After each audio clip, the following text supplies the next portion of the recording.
그렇게 얘기했던 포아로가 귀신을 보거든요. 근데 한 번 보는 게 아니고 몇 번, 여러 번 봅니다. 그리고 심지어 대화도 이렇게 건네게 됩니다. 그러다 보니까 이게 진짜 유령이 있는 건지. 안녕하십니까, 여러분들의 영화 친구 추이입니다. 오늘은 명탐정 포아로가 돌아왔다, 영화 베니스 유령 살인사건 약 스포일러 감상 후기 하도록 하겠습니다. 피해자라든지 범인의 정체, 트릭 등 중요한 내용은 스포하지 않겠습니다. 바로 시작하겠습니다. 어릴 때 추리소설을 좀 좋아하는 편이었어요. 근데 뭐 책 자체를 그렇게 많이 읽진 않아가지고 엄청 많이 보진 않았습니다. 만화책 중에서는 뭐 코난이나 김전일, 소년탐정 Q 요런 걸 좀 좋아라 했었거든요. 하지만 이 작품의 원작이 되는 할로윈 파티랑 시리즈의 전작인 오리엔트 특급 살인이랑 나일강의 죽음은 보지 않았다는 점.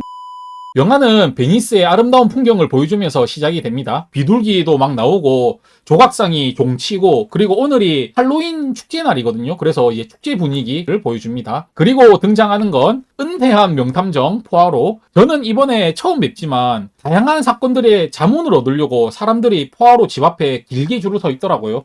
그걸 보니까 얼마나 명성이 있는 탐정인지 짐작할 수 있었습니다. 그러던 중에 베스트셀러 작가인 친구 올리버가 찾아와가지고 어떤 심령술사가 있는데 도무지 트릭을 모르겠다, 이 사기꾼의 실체를 같이 파헤치자라고 합니다. 포아로는 뭔가 속셈이 있으시군요, 이렇게 얘기를 하거든요. 근데 진짜 뭔가 있었어요. 이 친구분도 뭔가 있더라, 이런 얘기를 한번 드리고 싶고, 여튼 그 심령술사가 오늘 강령회를 하는 그 저택으로 가게 됩니다. 그 저택에서는 이제 저녁에 할로윈 파티를 하는데, 그 과정에서 이 저택의 저주와 1년 전에 딸이 죽었다라는 얘기를 듣게 됩니다. 그러면서 으스스한 분위기, 공포 분위기를 자연스럽게 만들어냅니다. 그리고 이 영화는 꾸준히 이런 다양한 소품들을 보여주면서 공포 분위기를 잘 조성하더라고요. 그리고 밤에 심령술사가 강령회를 엽니다. 리스닝 하면서 1년 전에 죽은 딸을 빙의를 해가지고 딸 목소리까지 내거든요. 그 심령술사가 진짜 빙의를 한 것인가, 요 점이 엄청 궁금하더라고요. 그리고 이제 강령회가 끝나고 나서 포아로가 누군가에게, 무언가에게 살해당할 뻔하게 되거든요. 진짜로 죽을 뻔해요. 그래서 가까스로 살아남게 되는데, 포아로가 남게 되고 그 다음에 다른 사람이 죽는 살인사건이 발생을 하면서 본격적으로 이야기가 진행이 됩니다. 등장인물들 한번 보면 주요 인물들이 좀 많더라고요. 탐정, 심령술사, 작가 이렇게 있는데, 쭉 보니까 다들 직업이 만만찮아. 의사도 있고 뭐 약혼자에 경찰에 막 이렇게 있으니까 마피아에 나오는 직업 모아놓은 것 같기도 하고, 솔직히 전 등장인물이 많아가지고 조금 버겁긴 하더라고요. 이제 좋았던 점을 좀 얘기를 해보면, 시간의 흐름에 따라 가지고 베니스의 풍경을 다르게 연출한 게 너무 좋았습니다. 낮에는 밝고 평온한 활기찬 분위기, 그 축제 아침이지 않습니까? 조각상이 종을 치는 모습을 보여주고 하면서 밝은 분위기였는데, 초저녁에는 고요하고 스산한 분위기였습니다. 축제와 함께 약간 폭죽을 터뜨리는데 약간 으스스한 분위기, 폭풍전야 같은 느낌이 들었고요. 밤에 되면, 자정이 되면은 폭풍우와 번개가 치면서 이 베니스가 이제 강의 도시지 않습니까? 물이 이제 파도가 치고 하면서 자연스럽게 외부와 고립이 되면서 무섭고 공포스러운 분위기, 그리고 아까 전에 이제 그 종을 치던 조각상도 무섭게 보이는 이런 연출을 시간 지남에 따라 가지고 잘 연출을 한 게 엄청 좋았습니다. 그리고 배경과 설정들을 분위기에 너무 잘 맞춰가지고 준비를 했다라는 생각이 들었습니다. 폭풍우 치는 베니스의 할로윈 밤에 저주받은 저택에서 유령 가면을 쓴 심령술사가 교령회를 가지는데, 거기서 1년 전에 죽은 딸을 빙의해가지고 엄마 이렇게 얘기를 하거든요. 이거 진짜 약간 없던 유령도 생길 것 같은 그런 분위기를 만들더라고요. 그래서 제목 그대로 유령살인이 일어날 것 같은 분위기를 잘 조성했다, 이 점이 참 좋았습니다. 그리고 이제 앞서 말한 이제 저주받은 저택의 전설 있잖아요. 요게 뭐냐면 흑사병 때 버림받은 아이들이 죽어서 유령이 된 저택인데, 그 간호사랑 의사한테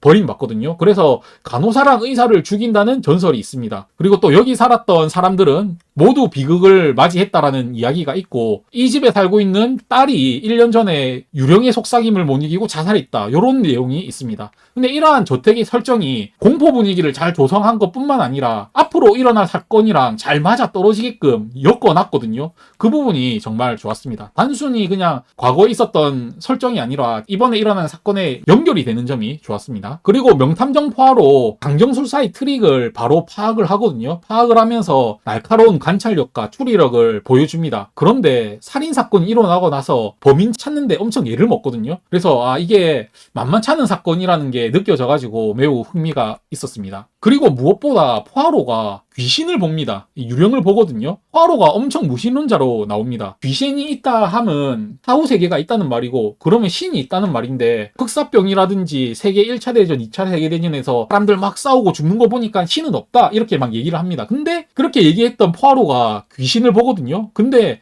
한 번 보는 게 아니고 몇 번 여러 번 봅니다. 심지어 대화도 이렇게 건네게 됩니다. 그러다 보니까 이게 진짜 유령이 있는 건지 유령의 정체는 뭔지 유령이 진짜 살인을 한 건지 아니면 1년 전에 다른 유령이 왜 죽였는지 이런 궁금증을 유발하는 점이 굉장히 좋았습니다.